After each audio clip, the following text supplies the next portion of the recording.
All right, so for today's deep dive, we're looking at a really fascinating spiritual text. It's called Talking About Jesus. And it's more than just a religious document. It's really a blueprint for a total personal and existential overhaul. Exactly. We've got sources that detail this whole transformation, and our mission today is to unpack the three big areas it claims are completely redefined: your identity, your vision, and your work, your mission. And what's so striking right from the get-go is that it places the entire weight of this change on grace, not on self-improvement or effort. Yeah, that's the first thing you read. The premise is just laid right out. I did not earn this transformation, nor could I ever deserve it. The whole system is defined by being Well, unearned. a gift. A gift. So, okay, let's start at the foundation, this shift in identity. The text says it's about leaving behind the shifting standards of this world. For anyone listening, what does that really mean? I mean, that's the performance treadmill we're all on, right? Your job title, your salary, how many followers you have, even just, not making mistakes. They're all unstable because they're external and they change. So you're always measuring yourself against these temporary markers. And always failing, Yeah. eventually. The source claims that's the old way. Okay, so what's the opposite of that instability? The text talks about receiving a new name, a new standing. It gets very specific, saying the person is now hidden in Christ, clothed with his righteousness. hmm That's pretty dense language. What does being clothed with his righteousness actually mean for someone's psychology day to day? Think of it like the ultimate security for your self-worth. It means your value is fixed, it's permanent, and it has nothing to do with how you perform today. Your identity isn't defined by your successes or your failures. Because it's defined by something outside of your control. Exactly. But I have to wonder, does that just replace one set of standards with another, maybe even higher spiritual standard? How does the text handle that constant pull to go back to measuring yourself by what you achieve? Well, that's the core tension, isn't it? The argument is that since the standard is external and it's already been met for you, it's a gift, the anxiety of performance is supposed to be gone. So the work changes. Right. The Yeah. work isn't to earn your standing anymore, it's to live from it. Yeah. And that internal shift, that directly leads to the next big change, a new vision. Precisely.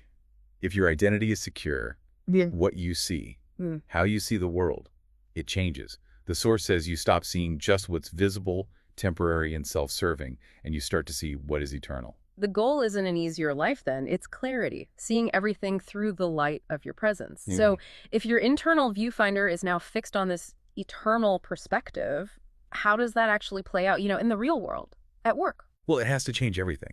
If your vision is eternal, then how you spend your temporary time, your labor, is completely recontextualized.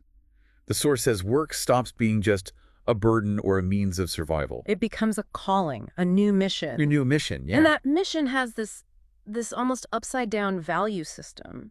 It's fascinating because it seems to contradict everything our culture values about success. It does. It's totally countercultural. This is where you see the logic of that unearned identity being applied directly to your job. Yep. Obedience is valued more than success. And faithfulness over recognition, love over achievement. Right. And think about why. Success, recognition, achievement, they're all external. They're volatile. They depend on other people, on the market, on luck. But obedience, faithfulness, love. Those are internal choices. You control them.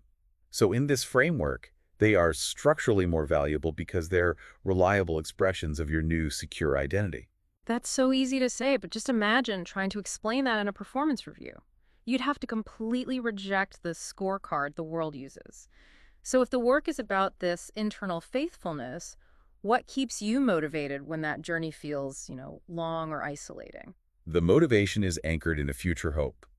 The text calls it sure and unshakable. And it gets specific, right? It mentions the promise to dwell with you in the new heaven and the new earth. It does. Mhm. Which, for someone trying to understand this, it just translates to an absolute certainty about the final outcome. The destination is secure, which makes the struggle of the journey bearable. The source says, this hope anchors my soul when the journey feels long. But, and this is a key point, this whole framework, it doesn't mean life suddenly becomes effortless. Absolutely not. That's the paradox.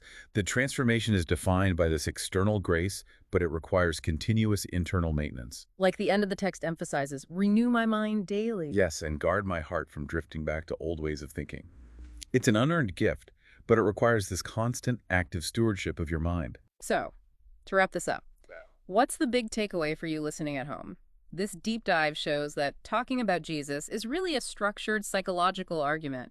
You receive a new secure identity for free. But maintaining that identity and the vision that comes with it requires daily, conscious vigilance against that old, performance-driven anxiety. Which brings us to a final thought for you to chew on. If your identity is truly defined by an unearned, permanent gift, not by your performance, your past, your failures, what implications does that radical idea have for managing modern anxiety?